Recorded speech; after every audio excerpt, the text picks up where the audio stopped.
Assalamualaikum warahmatullahi wabarakatuh. Nama Muhammad Rizwan Mizraidi dari NIBM 1.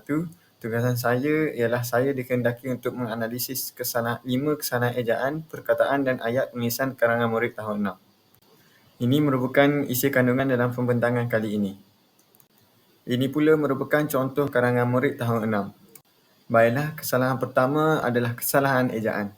Kesalahan pertama pada peringkat 1 baris 1 iaitu dikelinlingi tiada N, DIKELILINGI, dikelilingi.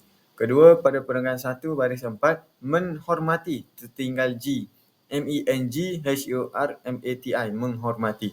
Seterusnya pada peringkat 1 baris 5 hubungan tiada N, HUBUNGAN, hubungan.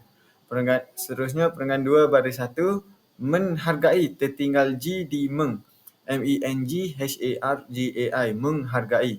Dan akhir sekali peringkat 2 baris 5 mungkin tiada G di hujung, MUNGKIN sahaja, mungkin.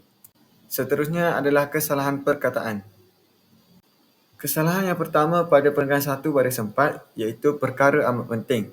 Sebaiknya ditambah dengan yang untuk kelancaran. Penggunaan kata yang berfungsi sebagai kata penghubung yang menambah kelancaran dan kejelasan dalam ayat. Pembetulan perkara yang amat penting. Seterusnya peringkat 3 baris 4 berbicara dengan sopan dan hormati pendirian kawan.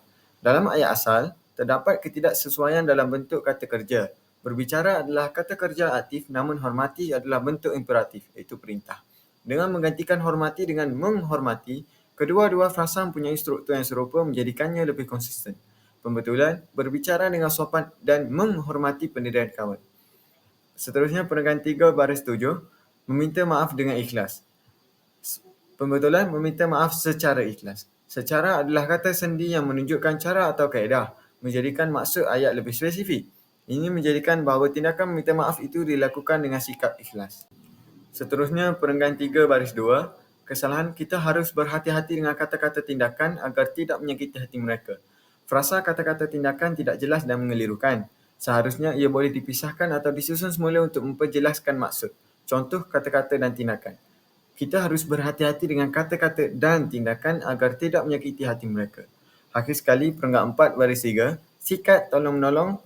Sikat adalah alat yang digunakan untuk mengatur dan mengemaskan rambut, manakala sikap merujuk kepada cara berfikir, perasaan atau tingkah laku seseorang terhadap sesuatu. Untuk situasi ini, sikap adalah yang paling sesuai. Akhir sekali adalah kesalahan ayat.